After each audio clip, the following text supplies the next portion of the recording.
தந்தை மகன் தூய ஆவியாரின் பெயராலே.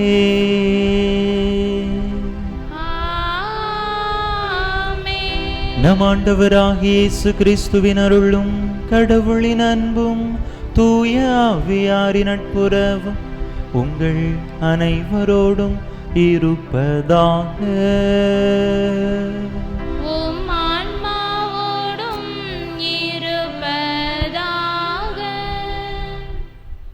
இறை இயேசுவில் பிரியமான சகோதர சகோதரிகளே, பொதுக்காலம் 25ஆம் ஞாயிறு திருப்பலிக்கு உங்களை அன்புடன் வரவேற்கின்றேன். பொதுவாக வீட்டு சுப நிகழ்ச்சிகளில் செல்வந்தர் யாரேனும் அழைத்திருந்தால் அவர்களுக்கு ஏற்றவாறு ஒரு உணவும் மற்றவர்களுக்கு முக்கியத்துவம் கொடுக்காமல் முடிந்த உணவை தயாரிப்பதும் நம்முடைய ஒரு வழக்கமாகவே இருந்து வருகிறது. இந்நிலை மாறி செல்வராய் இருந்தாலும் எளியவராய் இருந்தாலும் அவர்களை நமது விருந்தாளிகளாக மட்டும் பார்க்கும் கண்ணோட்டத்தை நாம் கொண்டிருக்க வேண்டும். மேலும் பொறுப்புகளில் இருக்கும் நம் நாட்டு தலைவர்கள், ஏன் சில நேரங்களில் நாமே ஏதேனும் பொறுப்புகளில் இருக்கும் பொழுது நமது பொறுப்பை மறந்து செல்வத்தின் மீது நாட்டம் கொண்டவர்களாக, செல்வம் சேர்ப்பதையே நமது வேலையாக கொண்டவர்களாக மாறிவிடுகிறோம். அவ்வாறு இல்லாமல் ஏழையோ செல்வந்தரோ அவர்களை சமமாக மதிக்கவும், செல்வத்தின் மீது நாட்டம் கொள்ளாமல் நேர்மையாளராக வாழவும் இன்றைய வாசகங்கள் நமக்கு அழைப்பு விடுக்கின்றன. அனைவரையும் சமமாக நடத்தவும் நேர்மையாளராக வாழவும் வரவேண்டி இத்திருப்பலியில் இணைவோம். இறை ஆசீர் பெறுவோம். திருமுழுக்கு நினைவாக நம்மீது தெளிக்கப்படும் இத்தண்ணீரை இறைவன் ஆசீர்வதிக்க மன்றாடுவோம்.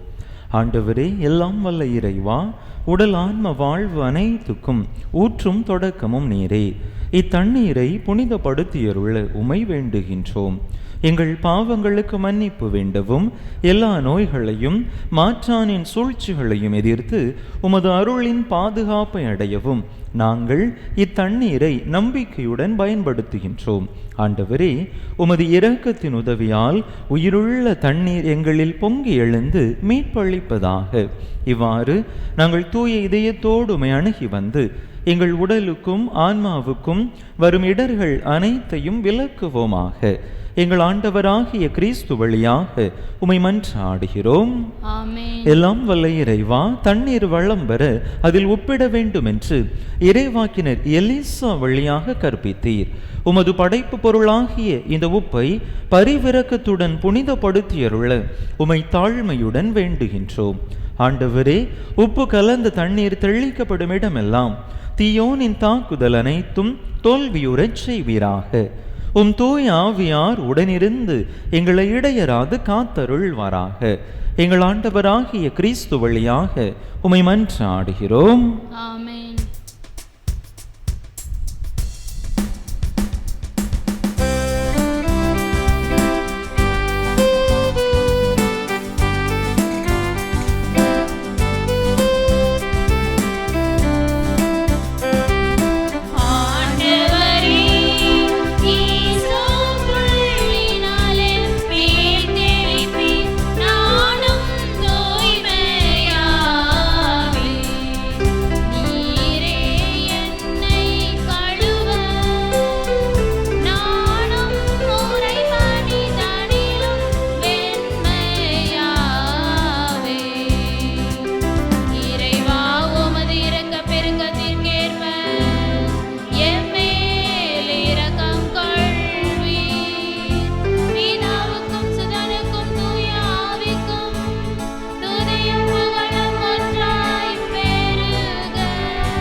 எல்லாம் வல்ல இறைவன் நம் பாவங்களிலிருந்து நம்மை தூய்மைப்படுத்துவாராக.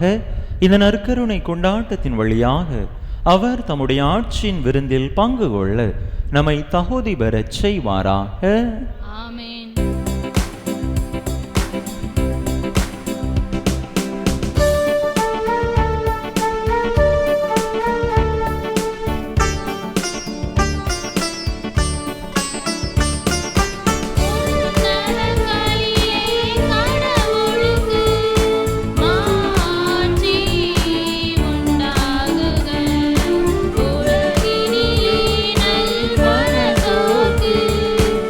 ஆமென்.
மன்றாடுவோமாக.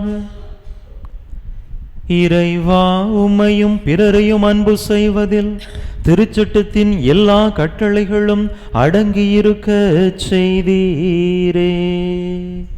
உம் கட்டளைகளை கடைபிடிக்கும் நாங்கள் முடிவில்லா வாழ்வுக்கு வந்து சேரும் தகுதி பெற எங்களுக்கு அருள்வீராக.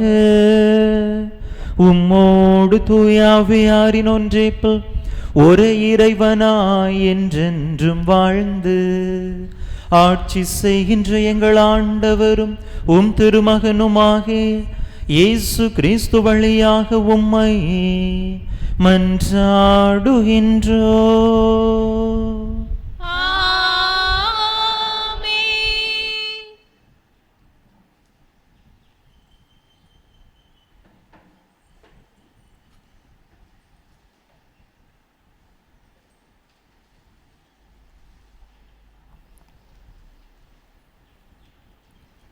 வெள்ளி காசுக்கு ஏழைகளையும் இரு காலணிக்கு வறியோரையும் வாங்கலாமா? இறைவாக்கினர் ஆமோஸ் நூலிலிருந்து வாசகம். அதிகாரம் 8, இறை வசனங்கள் 4 முதல் 7 முடிய. வறியோரை நசுக்கி நாட்டிலுள்ள ஒடுக்கப்பட்டோரை அழிக்கின்றவர்களே, இதை கேளுங்கள். நாம் தானியங்களை விற்பதற்கு அமாவாசை எப்பொழுது முடியும்? கோதுமையை நல்ல விலைக்கு விற்பதற்கு ஓய்வு நாள் எப்பொழுது முடிவுறும்? மரக்காலை சிறியதாக்கி எடைக்கல்லை கனமாக்கி கள்ளத்தராசினால் மோசடி செய்யலாம். வெள்ளிக்காசுக்கு ஏழைகளையும் இரு காலணிக்கு வறியோரையும் வாங்கலாம். கோதுமை பதர்களையும் விற்கலாம் என்று நீங்கள் திட்டமிடுகிறீர்கள் அல்லவா? ஆண்டவர் யாக்கோபின் பெருமை மீது ஆணையிட்டு கூறுகின்றார், அவர்களுடைய இந்த செயல்களுள் ஒன்றையேனும் நான் ஒருபோதும் மறக்க மாட்டேன். ஆண்டவர் வழங்கும் அருள்வாக்கு.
இரண்டாம் வாசகம்.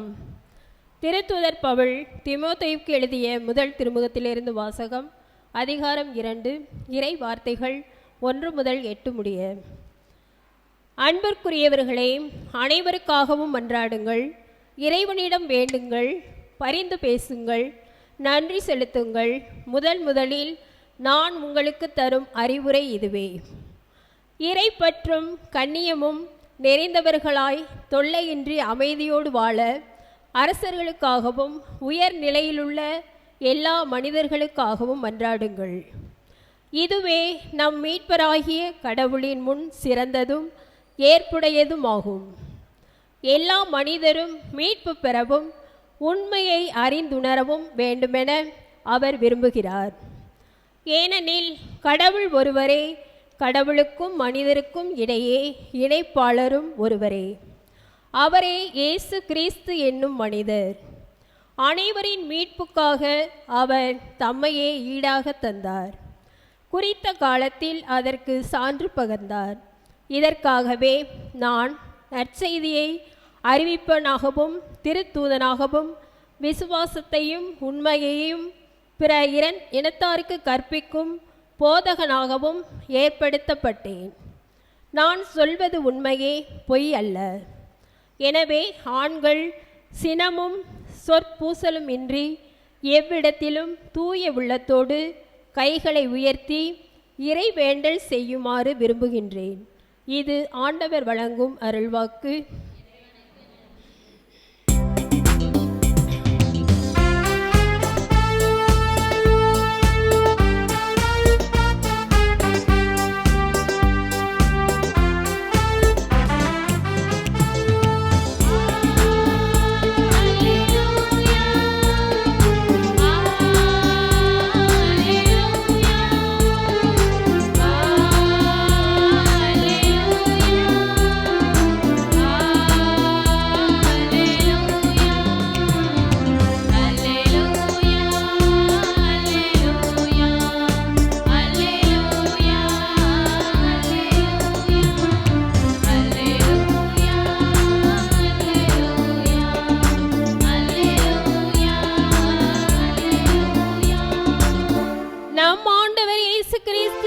செல்வராயிருந்தும் அவருடைய ஏழ்மையினால் நீங்கள் செல்வராகுமாறு உங்களுக்காக ஏழையானார். அல்லேலூயா,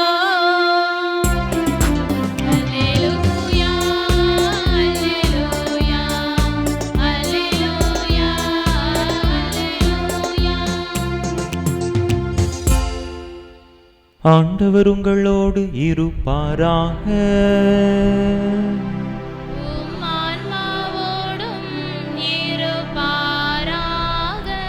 லூக்கா எழுதிய தூய நற்செய்தியிலிருந்து வாசகம்.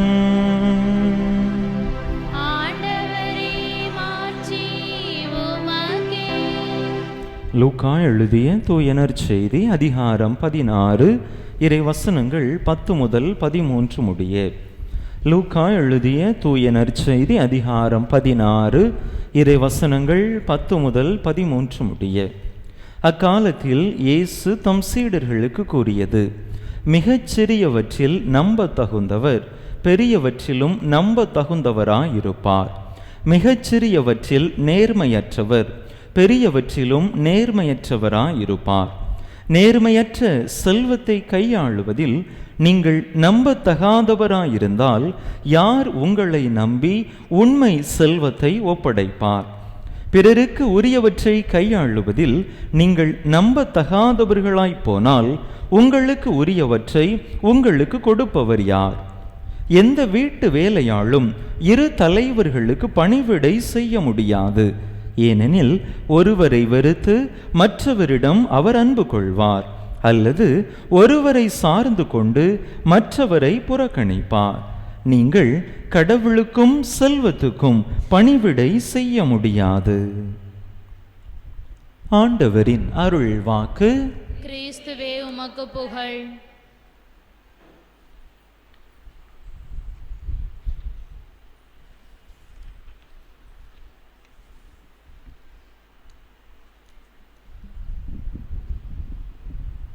இயேசுவில் அன்பார்ந்த சகோதர சகோதரிகளே, இன்றைய இறை வார்த்தை வழிபாடு நாம் ஒவ்வொருவரும் நேர்மையான வாழ்க்கையை வாழ நம்மை அழைக்கின்றது.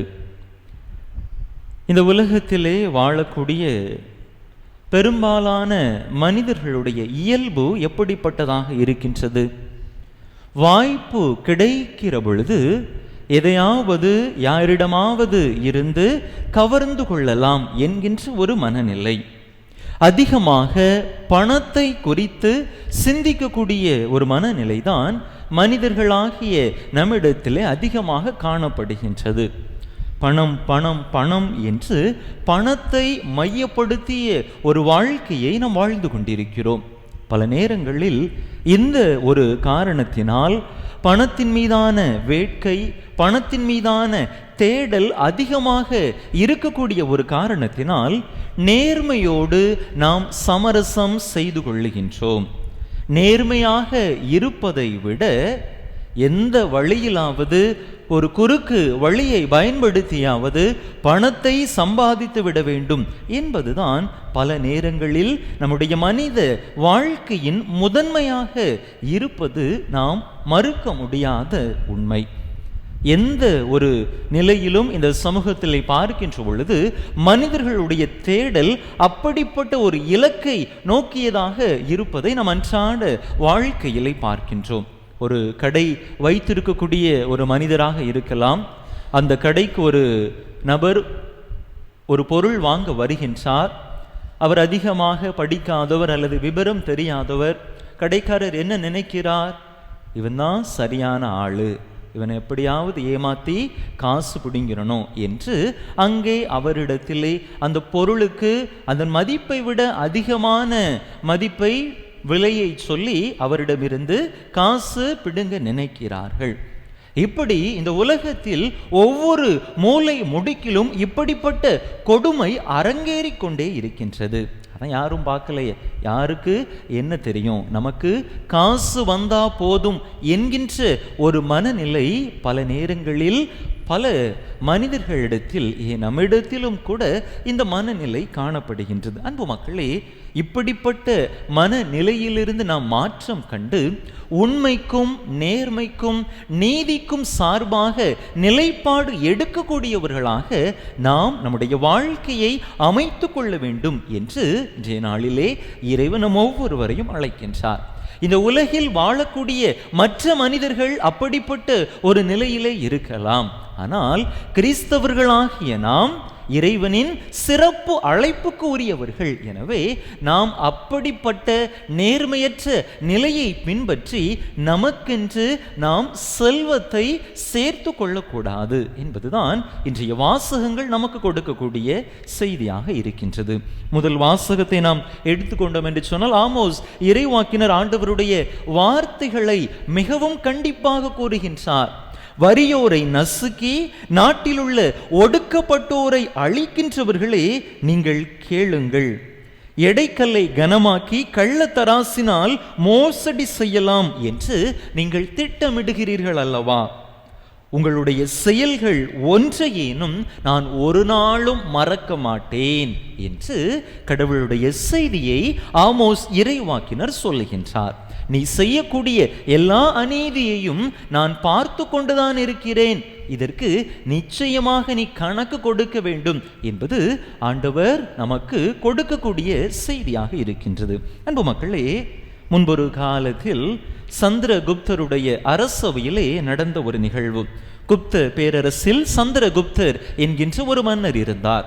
இந்த மன்னரிடம் சாணக்கியர் என்பவர் தலைமை அமைச்சராக இருந்தார். அப்பொழுது சாணக்கியர் தன்னுடைய அரசர் சந்திரகுப்தரிடம் ஒரு யோசனையை ஒரு முறை சொல்லுவார். அரசே, நம்முடைய நாட்டில் மக்கள் மிகவும் துன்பப்படுகிறார்கள், கஷ்டப்படுகிறார்கள். அதிலும் குறிப்பாக ஏழை மக்கள் இந்த குளிர்காலத்தில் தங்களை போர்த்தி கொள்வதற்கு ஒரு கம்பளி போர்வை கூட இல்லாமல் இருக்கின்றார்கள். இந்த மக்கள் இந்த குளிரில் இருந்து தங்களை பாதுகாத்து கொள்ள நீர் அவர்கள் அனைவருக்கும் கம்பளி போர்வை கொடுக்க ஏற்பாடு செய்தால் நன்றாக இருக்கும் என்று அரசருக்கு அந்த அமைச்சர், தலைமை அமைச்சர் சாணக்கியர் ஒரு அறிவுரையை கூறுவார். அப்பொழுது அதை கேட்ட அரசர் சொல்லுவார், நல்ல அறிவுரையாக, நல்ல யோசனையாக இருக்கிறதே அமைச்சரே. அப்படி என்றால் இந்த பொறுப்பை நீரே எடுத்துக்கொள்ளும். மக்களுக்கு கம்பளி போர்வையை விநியோகிக்கக்கூடிய பொறுப்பை நீரே எடுத்துக்கொண்டு அதை செயல்படுத்தும் என்று அந்த பொறுப்பையும் அரசர் சந்திரகுப்தர் அமைச்சர் சாணக்கியரிடம் ஒப்படைத்து விட்டார். அமைச்சரும் அதற்கு தேவையான ஏற்பாடுகளை எல்லாம் செய்து கொண்டிருந்தார். மக்களுக்கு தேவையான அந்த கம்பளி போர்வைகள் வாங்கப்பட்டு விட்டன. அதனை அமைச்சருடைய வீட்டிலே அடுக்கி வைத்திருந்தார். அரசவைக்கு சென்று அரசரிடத்திலே கொடுத்து மக்களுக்கு கொடுக்க வேண்டும் என்கின்ற நோக்கத்தில் இப்பொழுது அந்த வாங்கப்பட்ட அந்த கம்பளி போர்வைகள் அனைத்தும் அமைச்சர் சாணக்கியருடைய வீட்டிலே அடுக்கி வைக்கப்பட்டிருக்கின்றன. இதை கண்டுகொண்ட 3 திருடர்கள் என்ன செய்கிறார்கள்? எப்படியாவது அமைச்சருடைய வீட்டுக்குள் புகுந்து இந்த கம்பளி போர்வைகளை எல்லாம் திருடி நாம் விற்று அதிகமான பொற்காசுகளை சம்பாதித்து கொள்ளலாம் என்று திட்டமிட்டவர்களாக அமைச்சர் சாணக்கியருடைய வீட்டிற்குள்ளாக குதிக்கிறார்கள். அமைச்சருடைய வீடு ஒரு சாதாரண ஒரு வீடாக இருந்தது. அங்கே குதித்து இரவு நேரத்திலே அந்த கம்பளி போர்வைகளை திருடலாம் என்று நினைத்து அங்கே செல்லுகின்றார்கள்.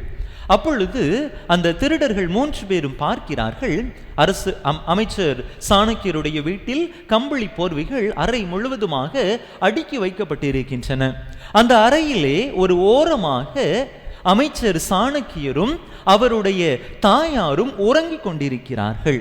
அந்த காட்சியை கண்ட அந்த திருடர்களுக்கு அதிர்ச்சி. அவர்கள் கிழிந்த கம்பளி போர்வையை போர்த்தி கொண்டு அங்கே உறங்கிக் கொண்டிருந்தார்கள். அவர்களால் அதை புரிந்து கொள்ள முடியவில்லை.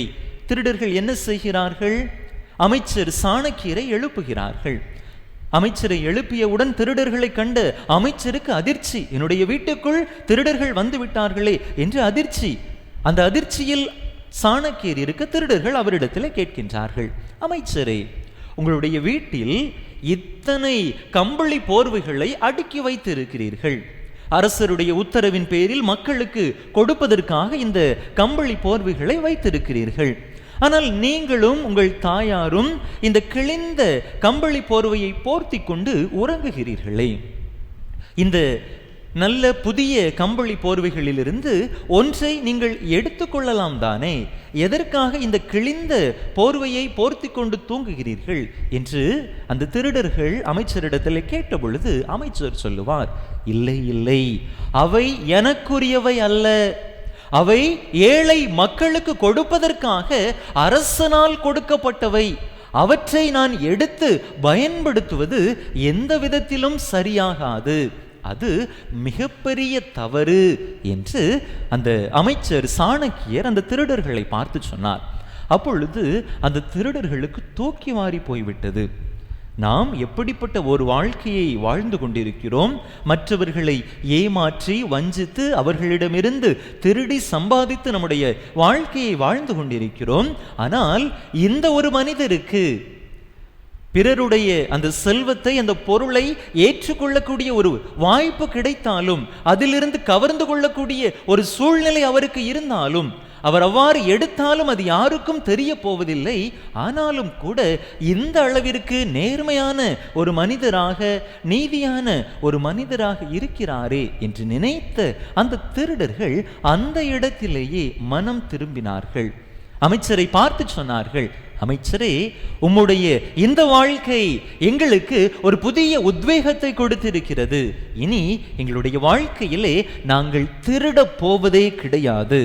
உம்மை போல நல்ல ஒரு நீதியான நேர்மையான வாழ்க்கையை நாங்கள் வாழப்போகிறோம் என்று அமைச்சர் சாணக்கியரிடத்திலே சொல்லிவிட்டு சென்றார்களாம். இயேசுவில் பிரியமான சகோதர சகோதரிகளே, மனிதர்களாகிய நாம் ஒவ்வொருவரும் இப்படிப்பட்ட நீதியான நேர்மையான வாழ்க்கையை வாழ கடமைப்பட்டிருக்கின்றோம். ஆனால் பல நேரங்களில் இப்படிப்பட்ட ஒரு வாழ்க்கை முறைக்குள்ளாக நாம் கடந்து செல்வதில்லை. எல்லாரும் செய்கிறார்கள் என்கின்ற அந்த தவறையே செய்து கொண்டு நேர்மையற்ற முறையில்தான் ஏதாவது நம்மால் கவர்ந்து கொள்ள முடியுமா என்று தான் நாம் வாழ்ந்து கொண்டிருக்கிறோம். அன்பு மக்களை, அந்த நிலையிலே ஒரு மாற்றம் கண்டு நீதியோடும் நேர்மையோடும் வாழக்கூடிய நல்லதொரு மனநிலையை இன்றைய நாளிலே நாம் பெற்றுக்கொள்ள முயற்சி செய்வோம்.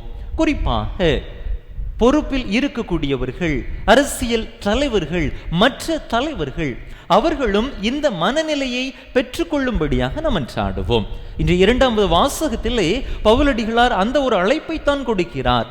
நீங்கள் அரசர்களுக்காக, எல்லா மனிதர்களுக்காகவும் மன்றாடுங்கள், அதிலும் குறிப்பாக அரசர்களுக்காக, பெரிய நிலையிலே இருக்கக்கூடியவர்களுக்காக, முக்கியமான உயர்நிலையில் இருக்கக்கூடிய எல்லா மனிதர்களுக்காகவும் மன்றாடுங்கள் என்கின்ற ஒரு அழைப்பை கொடுக்கின்றார். எதற்காக அப்படிப்பட்ட ஒரு அழைப்பை கொடுக்கின்றார்? அந்த பொறுப்பில் இருக்கக்கூடியவர்கள், அரச நிலையிலே மக்களை வழிநடத்தக்கூடிய நிலையிலே இருக்கக்கூடியவர்கள் நேர்மையாக இருக்கின்ற பொழுது அவர்களை பின்பற்றிய மக்களும் அப்படிப்பட்ட ஒரு நீதியான நேர்மையான வாழ்க்கையை வாழ்வார்கள். எனவே அப்படிப்பட்ட ஒரு நிலைக்காக, அந்த பொறுப்பில் உள்ளவர்களுக்காக மன்றாடுங்கள் என்கின்ற ஒரு அழைப்பை பவுலடிகளார் இன்றைய நாளிலே நமக்கு தருகின்றார். ஒரு முறை ஒரு திருடனுக்கு நீதிமன்றத்திலே 10 ஆண்டு கடுங்காவல் தண்டனை விதிக்கப்பட்டது. தண்டனையை கொடுத்துவிட்டு நீதிபதி அவனிடத்திலே கேட்கிறார், உனக்கு ஏதாவது இறுதி ஆசை இருக்கிறதா? சிறைக்கு செல்வதற்கு முன்பதாக எதையாவது நிறைவேற்றி கொள்ள வேண்டும் என்று நினைக்கிறாயா என்று சொன்ன பொழுது அந்த திருடன் அந்த நீதிபதியை பார்த்து சொல்லுவான், ஐயா, எனக்கு ஒரு ஆசை இருக்கிறது. எனக்கு நீங்கள் கொடுத்த இந்த 10 ஆண்டு தண்டனையை பாதியாக குறைத்து பாதி தண்டனையை என்னுடைய பெற்றோருக்கு கொடுக்க வேண்டும். என்ன, உன்னுடைய பெற்றோருக்கு கொடுக்க வேண்டுமா? எதற்காக அப்படி சொல்லுகிறாய் என்று நீதிபதி அவனிடத்திலே கேட்கிறார். நான் சிறு வயதில் பள்ளிக்கூடத்தில் படித்து கொண்டிருந்த பொழுது என்னுடைய சக நண்பர்களிடத்திலிருந்து சிறிய சிறிய அளவிலான பொருட்களை எடுத்துக்கொண்டு வீட்டுக்கு வருவேன். பென்சில், ரப்பர், பேனா என்று அவர்களிடமிருந்து திருடி எடுத்துக்கொண்டு என்னுடைய வீட்டிற்கு கொண்டு வருவேன். அப்பொழுது என்னுடைய பெற்றோர் அதை பார்த்து கொண்டு என்னை தட்டி கொடுப்பார்கள். மகனை, பரவாயில்லையே, நல்ல வேலை செய்றியே என்று என்னை தட்டி கொடுப்பார்கள். அந்த நேரத்தில் அவர்கள் என்னை கண்டித்து தண்டித்து திருத்தி இருந்தார்கள் என்று சொன்னால், இன்று நான் இந்த நீதிமன்றத்தின் முன்பாக இந்த ஒரு பெரிய திருட்டிலே ஈடுபட்டு 10 ஆண்டு சிறை தண்டனையை நான் பெற்றிருக்க மாட்டேன். எனவே என்னை நல்வழிப்படுத்த தவறிய என்னுடைய பெற்றோருக்கும் நீங்கள் பாதி தண்டனையை கொடுக்க வேண்டும் என்று சொன்னானாம். இயேசுவில் பிரியமான சகோதர சகோதரிகளே, வீட்டிலே பெற்றோர் என்ன செய்கிறார்களோ அதைத்தான் பிள்ளைகள் தங்களுடைய வாழ்க்கையிலே பிரதிபலிக்கிறார்கள். பெற்றோர் நீதியோடும் நேர்மையோடும் நடக்கின்ற பொழுது அவர்களை பார்க்கக்கூடிய பிள்ளைகளும் தங்களுடைய வாழ்க்கையிலே அந்த நீதியை, நேர்மையை கடைபிடிப்பார்கள். எனவே அப்படிப்பட்ட நல்லதொரு வாழ்க்கையை வாழ, பிள்ளைகளை நல்வழிப்படுத்த பெற்றவர்களாகிய நீங்கள் கடமைப்பட்டிருக்கிறீர்கள். உங்களுக்கு அப்படிப்பட்ட ஒரு பொறுப்பு இருக்கின்றது. எனவே இந்த பொறுப்பினை உணர்ந்தவர்களாக செயல்பட இன்றைய நாள் இறை வழிபாடு நம் ஒவ்வொருவரையும் அழைக்கின்றது. நற்செய்தி வாசகத்தில் ஆண்டவர் அருமையாக சொல்லுகின்றார், மிகச்சிறியவற்றில் நம்ப தகுந்தவர் பெரியவற்றிலும் நம்ப தகுந்தவராக இருப்பார். எவர் ஒருவர் சின்ன சின்ன செயல்பாடுகளில் நம்பிக்கைக்கு உரியவராக இருக்கிறாரோ அவர் பெரியவற்றிலும் நம்பிக்கைக்குரியவராக இருப்பார். அங்கே அவருக்கு ஆண்டவருடைய ஆசீர்வாதம் நிரம்ப கிடைக்கப்படும், பொழியப்படும் என்பது ஆண்டவர் நமக்கு தரக்கூடிய செய்தியாக இருக்கின்றது. அன்பு மக்களே, நம்முடைய வாழ்க்கையை சிறு சிந்தித்து பார்ப்போம். எப்படிப்பட்ட ஒரு சூழ்நிலை நமக்கு வாய்த்தாலும் கூட, தவறே செய்யக்கூடிய ஒரு வாய்ப்பு கிடைத்தாலும் யாரும் பார்க்கவில்லை என்று நாம் நினைத்து கொண்டு அந்த தவற்றினை, அந்த நேர்மையற்ற செயலினை செய்யாமல் நேர்மையோடு வாழ முயற்சி செய்வோம். அவ்வாறு நாம் நல்ல நேர்மையான நீதியான ஒரு வாழ்க்கையை வாழுகின்ற பொழுது அதற்கான சன்மானத்தை, அதற்கான கைமாறை ஆண்டவர் நமக்கு தருவார். ஆண்டவருடைய பார்வையிலிருந்து நாம் ஒரு நாளும் விலகிவிட முடியாது. சிராக்கி ஞான நூல் புத்தகம் 23வது அதிகாரம் 19வது இறை வசனம் இவ்வாறாக சொல்கிறது: ஆண்டவருடைய கண்கள் கதிரவனை விட 10,000 மடங்கு ஒளி படைத்தவை, மனிதருடைய எல்லா செயல்பாடுகளையும் அவை நோக்குகின்றன. நாம் செய்யக்கூடிய எல்லா செயல்பாடுகளும் ஆண்டவருக்கு தெரியும். அதற்கான கைமாறை ஆண்டவர் தருவார். சாலமோனின் ஞான நூல் 6வது அதிகாரம் 8வது இறை வசனம் இவ்வாறாக பதிவு செய்கின்றது: ஆண்டவர் வலியோரிடம் கண்டிப்பான கணக்கு கேட்பார். நம்ம என்ன செஞ்சாலும் அதற்கான கணக்கை ஆண்டவருக்கு நாம் கொடுத்தே தீர வேண்டும். லூக்கா நற்செய்தி 11வது அதிகாரம் 51வது இறை வசனமும் அதைத்தான் பதிவு செய்கின்றது. இந்த தலைமுறையினரிடத்தில் கணக்கு கேட்கப்படும். எனவே நாம் செய்யக்கூடிய செயல்களை நேர்மையோடும் நீதியோடும் செய்ய கற்றுக்கொள்வோம்.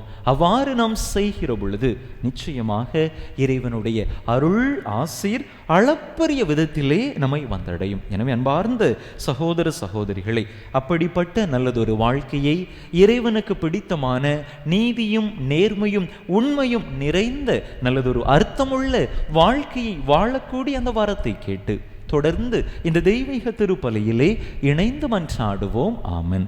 அனைவரும் எழுந்து நம்முடைய நம்பிக்கையை அறிக்கையிடுவோம்.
கேளுங்கள், உங்களுக்கு கொடுக்கப்படும் என்று திருவாய் மலர்ந்த நம்முடைய ஆண்டவரிடம் நம்முடைய உள்ளத்திலே இருக்கக்கூடிய எண்ணங்கள், ஏக்கங்கள், ஜெபங்கள், விண்ணப்பங்கள் அனைத்தையும் நம்பிக்கையோடு நாம் கேட்கிற பொழுது இறைவன் தருவார் என்கின்ற மனநிலையோடு அவருடைய பாதத்திலே ஒப்பு கொடுத்து மன்றாடுவோம்.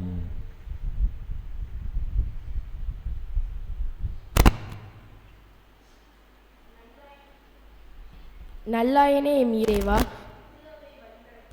திருத்தந்தை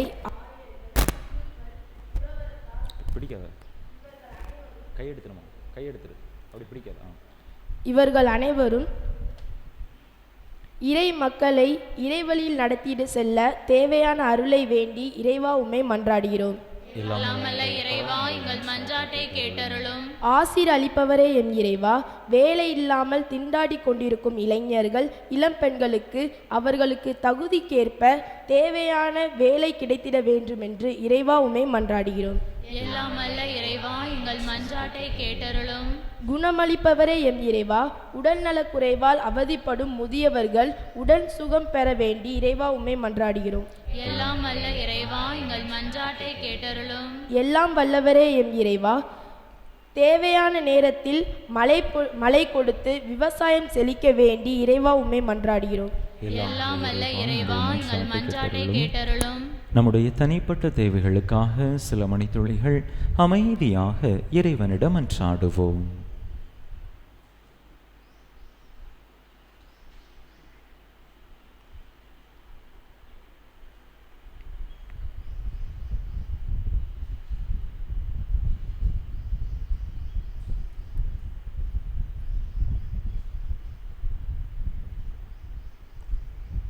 அன்பே உருவான எங்கள் இறைவா, உம் அன்பு பிள்ளைகள் நாங்கள் கேட்ட இந்த மன்றாட்டுகளை எல்லாம் எங்களுக்கு தந்தருள வேண்டும் என்று எங்கள் ஆண்டவராகிய கிறிஸ்து வழியாக உம்மை மன்றாடுகிறோம்.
சகோதர சகோதரிகளே, என்னுடையதும் உங்களுடையதுமான இப்பலி எல்லாம் வல்ல தந்தையாக இறைவனுக்கு ஏற்றதாகும்படி மன்றாடுங்கள்.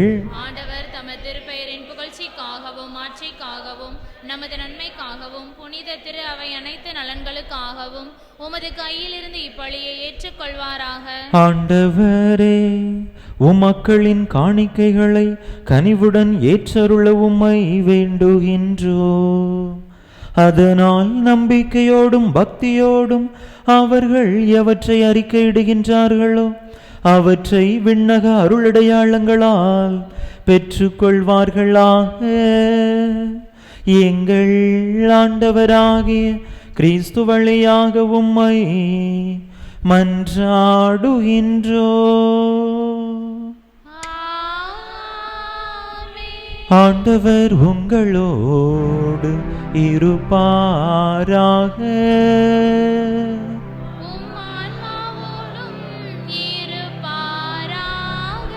இதயங்களை மேலே எழுப்புங்கள்.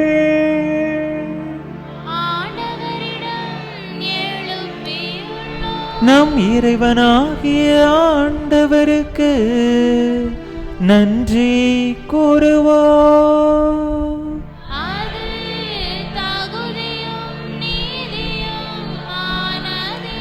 ஆண்டவரே, தூயவரான தந்தையே, என்றுமுள்ள எல்லாம் வல்ல இறைவா, எங்கள் ஆண்டவராகிய கிறிஸ்து வழியாக என்னாலும் எவ்விடத்திலும் நாங்கள் உமக்கு நன்றி செலுத்துவோம்.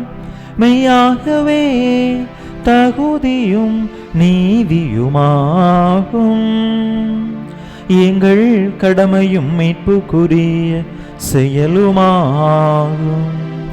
ஏனெனில் கிறிஸ்து பிறந்து முன்னைய பாவ நிலையிலிருந்து மனிதரை புதுப்பித்தார். பாடுபட்டு எங்கள் பாவங்களை அழித்தார்.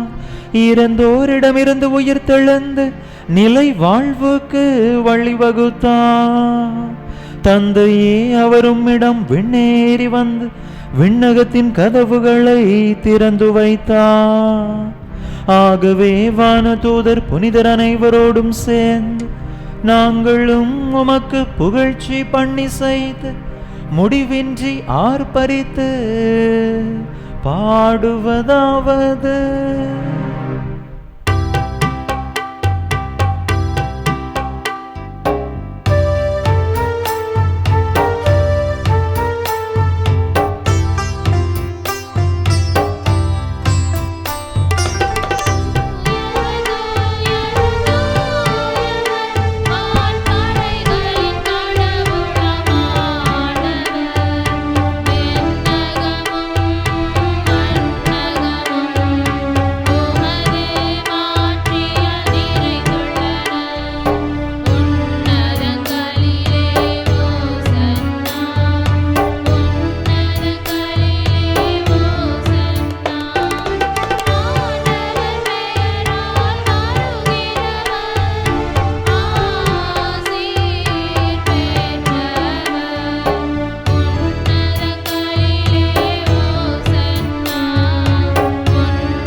ஆண்டவரே, நீர்மையாகவே தூயவர், தூய்மை அனைத்துக்கும் ஊற்று. ஆகவே உம்முடைய ஆவியை பொழிந்து இக்காணிக்கைகளை தூய்மைப்படுத்த உம்மை வேண்டுகின்றோம். இவ்வாறு எங்கள் ஆண்டவர் இயேசு கிறிஸ்துவின் உடலும் இரத்தமுமாக எங்களுக்கு இவை மாறுவனவாக. அவர் பாடுபட விளம் கனிந்து தம்மை கையளித்த போது அப்பத்தை எடுத்து நன்றி செலுத்தி அதை பிட்டு தம் சீடர்களுக்கு அளித்து அவர் கூறியதாவது: அனைவரும் இதிலிருந்து பெற்று உண்ணுங்கள், ஏனெனில் இது உங்களுக்காக கையளிக்கப்படும் என் உடல்.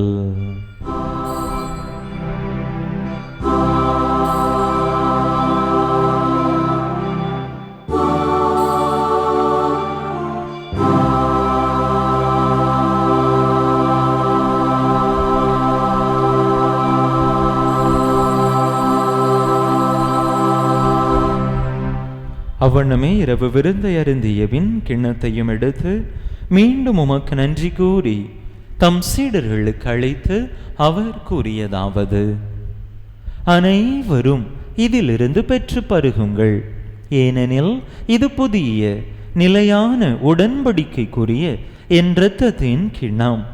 இது பாவ மன்னிப்புக்கென்று உங்களுக்காகவும் பலருக்காகவும் சிந்தப்படும். இதை என் நினைவாக செய்யுங்கள்.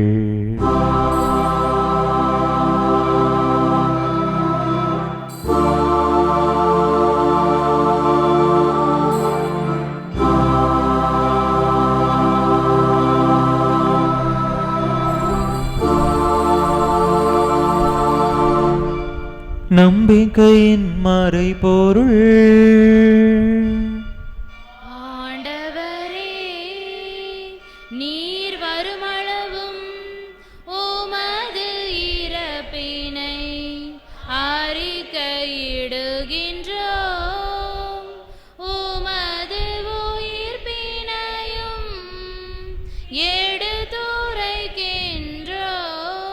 ஆகவே ஆண்டவரே, நாங்கள் கிறிஸ்துவின் இறப்பினையும் உயிர்ப்பினையும் நினைவு கூர்ந்து வாழ்வு தரும் அப்பத்தையும் மீட்பளிக்கும் கிண்ணத்தையும் உமக்கு ஒப்பு கொடுக்கின்றோம்.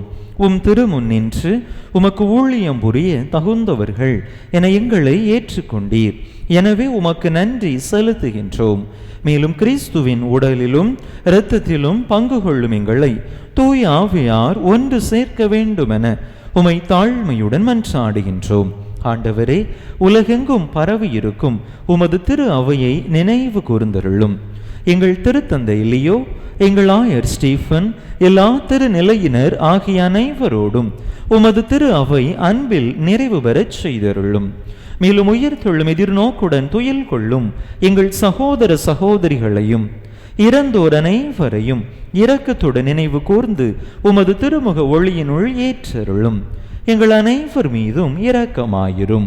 கடவுளின் கன்னி தாயும் எங்கள் பாதுகாவலியுமான புனித ஜெபமாலை அன்னை, அவருடைய கணவரான புனித யோசேப்பு, புனித திருத்தூதர்கள், இவ்வுலகில் உமக்கு உகந்தவராயிருந்தோர் ஆகிய புனிதர் அனைவருடனும் நாங்கள் நிலை வாழ்வில் பங்கு கொள்ளும் தகுதி பெற்று உம் திருமகன் இயேசு கிறிஸ்து வழியாக உமை புகழ்ந்தே தும்பரமருள உமை மன்றாடுகின்றோம்.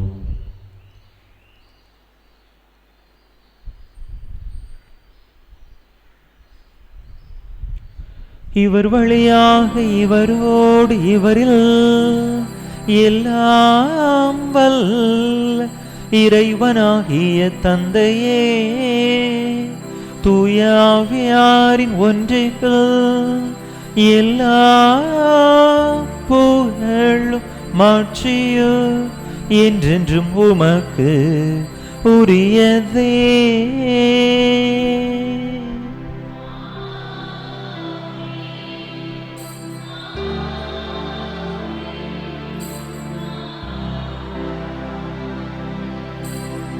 மீட்பரின் கட்டளையால் கற்பிக்கப்பட்டு இறை படிப்பினையால் பயிற்சி பெற்ற நாம் துணிந்து சொல்லுவோம். விண்ணுலகில் இருக்கிற எங்கள் தந்தையே, உமது பெயர் தூயது என போற்ற பெறுக. உமது ஆட்சி வருக. உமது திருவுளம் விண்ணுலகில் நிறைவேறுவது போல மண்ணுலகிலும் நிறைவேறுக. எங்கள் அன்றாட உணவை இன்று எங்களுக்கு தாரும். எங்களுக்கு எதிராக குற்றம் செய்வோரை நாங்கள் மன்னிப்பது போல எங்கள் குற்றங்களை மன்னியும். எங்களை சோதனைக்கு உட்படுத்தாதேயும், தீமையிலிருந்து எங்களை விடுவித்தருளும். ஆண்டவரே, தீமை அனைத்திலிருந்தும் எங்களை விடுவித்து எங்கள் வாழ்நாளில் அமைதியை கனிவுடன் அருள உமை மன்றாடுகின்றோம். உமது இரக்கத்தின் உதவியால் நாங்கள் பாவத்தில் இருந்து எப்போதும் விடுதலை பெற்று யாதொரு கலக்கமுமின்றி நலமாய் இருப்போமாக. நாங்கள் எதிர்நோக்கி இருக்கும் பேரின்பத்துக்காகவும் மீட்பராகிய இயேசு கிறிஸ்துவின் வருகைக்காகவும் காத்திருக்கின்றோம். ஏனெனில் ஆட்சியும் வல்லமையும் ஆட்சியும் என்றென்றும் உமதே. ஆண்டவரே இயேசு கிறிஸ்துவே, அமைதியை உங்களுக்கு விட்டுச் செல்கின்றேன், என் அமைதியையே உங்களுக்கு அளிக்கின்றேன் என்றும் திருத்தூதர்களுக்கு மொழிந்தீரே. எங்கள் பாவங்களை பாராமல் உமது திரு அவையின் நம்பிக்கையை கண்ணோக்கி உமது திருவிழத்துக்கு ஏற்ப அதற்கு அமைதியையும் ஒற்றுமையையும் அளித்தருள்வீராக. என்றென்றும் வாழ்ந்து ஆட்சி செய்கின்றவர் நீரே. ஆண்டவருடைய அமைதி உங்கள் அனைவரோடும் என்றும் இருப்பதாக. ஒருவருக்கொருவர் கிறிஸ்து வழங்கும் அமைதியை பகிர்ந்து கொள்வோம்.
இதோ இறைவனின் செமரி, இது உலகின் பாவங்களை போக்குகின்றவர். இந்த செமரியின் திருவிருந்துக்கு அழைக்க பெற்றுள்ள நாம் பேறு பெற்றோ. ஆண்டவரே, நீரின் இல்லத்தில் எழுந்தருளி வர நான் தகுதியற்றவள். ஆனால் ஒரு வார்த்தை மட்டும் சொல்லியருளும், எனது ஆன்மா நலமடையும்.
விண்ணக தந்தையே, உம் திருமகன் இயேசு கிறிஸ்துவில் நீர் எங்களுக்கு வழங்கிய நம்பிக்கைக்காக உமக்கு நன்றி. தூய ஆவியார் வழியாக தந்த பிறரன்பு என்னும் கொடைக்காக நன்றி.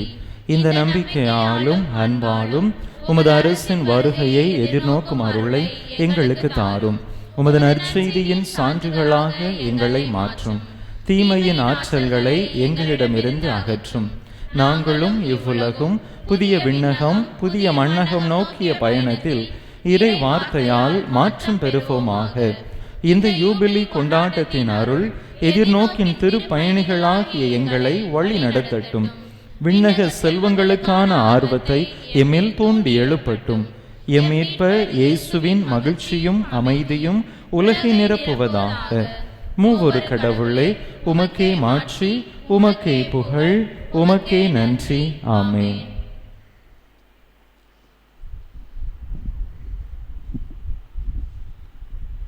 அன்பு மக்களை, ஏற்கனவே அறிவித்தவாறு வருகின்ற ஞாயிற்றுக்கிழமை நம்முடைய பங்கிலே விவிலிய ஞாயிறாக கொண்டாட இருக்கின்றோம். அன்று பங்கில் ஒரே ஒரு திருப்பலி மட்டும் நடைபெறும்.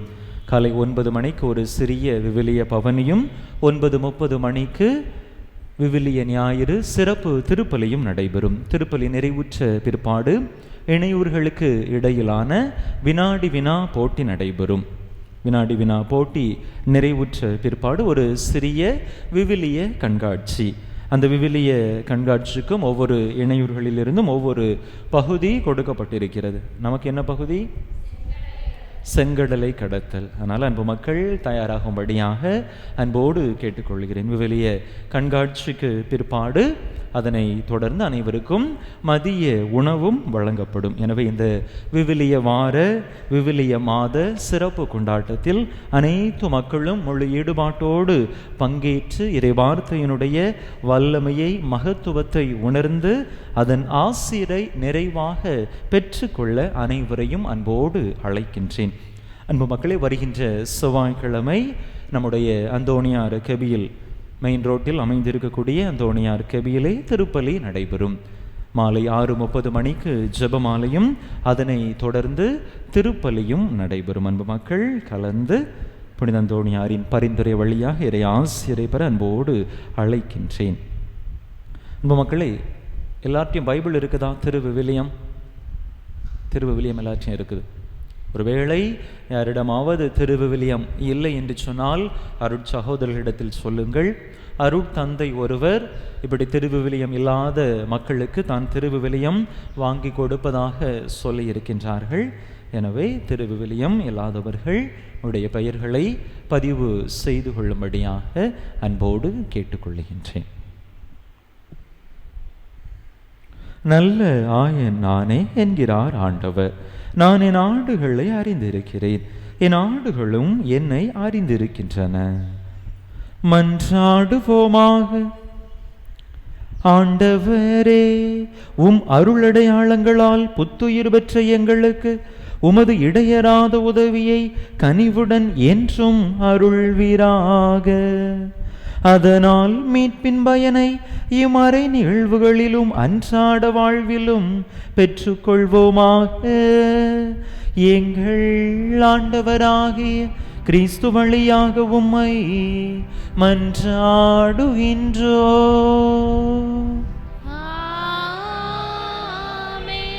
ஆண்டவர் உங்களோடு இருப்பாராக.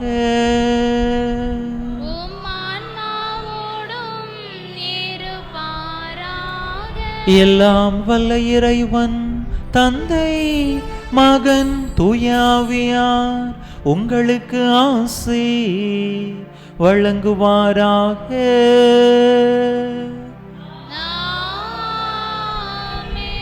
இறையாசிரை நிறைவாக பெற்றவர்களாக சென்று வாருங்கள். திருப்பலி நிறைவேறிற்று.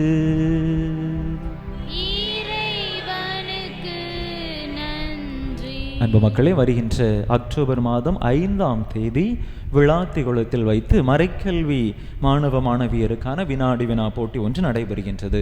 6ஆம் வகுப்பிலிருந்து 10ஆம் வகுப்பு வரை படிக்கக்கூடிய மாணவ மாணவியருக்கு இந்த வினாடி வினா போட்டி நடைபெறும். அக்டோபர் மாதம் 5ஆம் தேதி மதியம் 2 மணியிலிருந்து 5 மணி வரை. ஒவ்வொரு ஊரிலிருந்தும் 10 பேர் இந்த போட்டியிலே பங்கேற்க வேண்டும் என்கின்ற அழைப்பை கொடுத்திருக்கிறார்கள். அதற்கான இறைவார்த்தை பகுதி மத்தேயு நற்செய்தி முழுவதும். எனவே மறைக்கல்வி ஆசிரியர்கள் இதனை கருத்தில் கொண்டு உங்களுடைய மாணவ மாணவியர்களை தயாரிக்கும்படியாக அன்போடு கேட்டுக்கொள்கிறேன். நன்றி.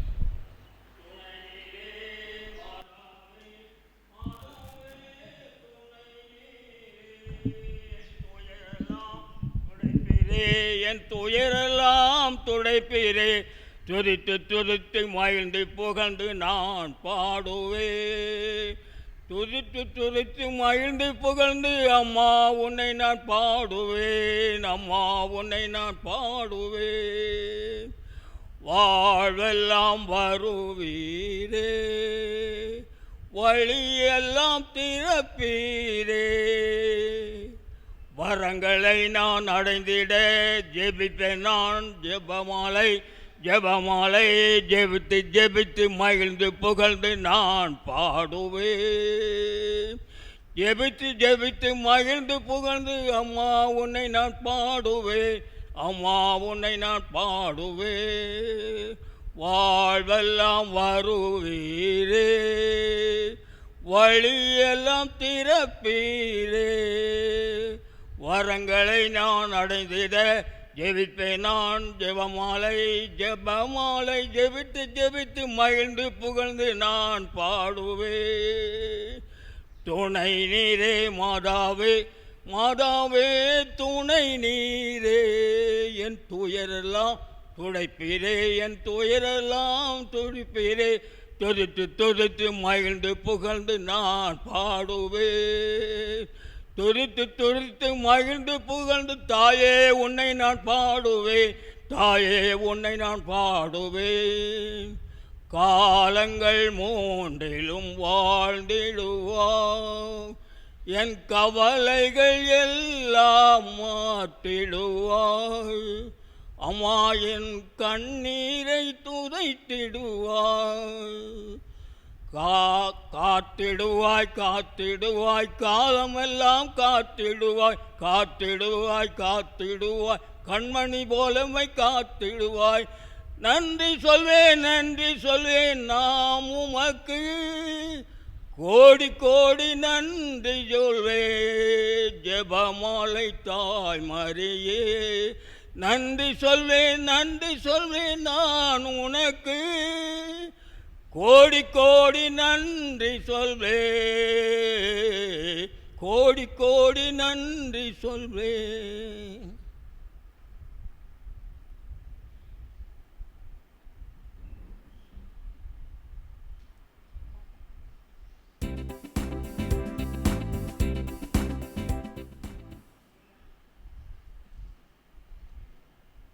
திருப்பலி நிறைவேற்றிய பங்கு தந்தையின் உடல்நல நலத்திற்காகவும் அவர்களின் பணி சிறக்கவும் இங்கு வந்திருக்கும் ஒவ்வொருவரின் குடும்ப நலனுக்காகவும் வேண்டிக் கொள்வோம். விண்ணுலகில் இருக்கின்ற எங்கள் தந்தையே, உமது பெயர் தூயதென போற்ற பெறுக. உமது ஆட்சி வருக. உமது திருவுளம் விண்ணுலகில் நிறைவேறுவது போல மண்ணுலகிலும் நிறைவேறுக. எங்கள் அன்றாட உணவை இன்று எங்களுக்கு தாரும். எங்களுக்கு எதிராக குற்றம் செய்வோரை நாங்கள் மன்னிப்பது போல எங்கள் குற்றங்களை மன்னியும். எங்களை சோதனைக்கு உட்படுத்தாதேயும், தீமையிலிருந்து எங்களை விடுவித்தருளும். அருள் நிறைந்த மரியே வாழ்க, ஆண்டவர் உம்முடனே, பெண்களுக்குள் பெயர் பெற்றவள் நீரே. உம்முடைய திருவயிற்றின் கனியாகிய இயேசுவும் ஆசி பெற்றவரே. புனித மரியே, இறைவனின் தாயே, பாவிகளாய் இருக்கிற எங்களுக்காக இப்பொழுதும் எங்களது இறப்பின் வேளையிலும் வேண்டிக் கொள்ளும். ஆமென். தந்தைக்கும் மகனுக்கும் தூய ஆவியாருக்கும் ஆட்சி உண்டாவதாக. தொடக்கத்தில் இருந்தது போல இப்பொழுதும் எப்பொழுதும் என்றென்றும் இருப்பதாக. ஆமென். புனித ஜெபமாலை அன்னையே, எங்களுக்காக வேண்டிக் கொள்ளும். புனித ஞான பிரகாசியாரே, எங்களுக்காக வேண்டிக் கொள்ளும். புனித அந்தோனியாரே, எங்களுக்காக வேண்டிக் கொள்ளும்.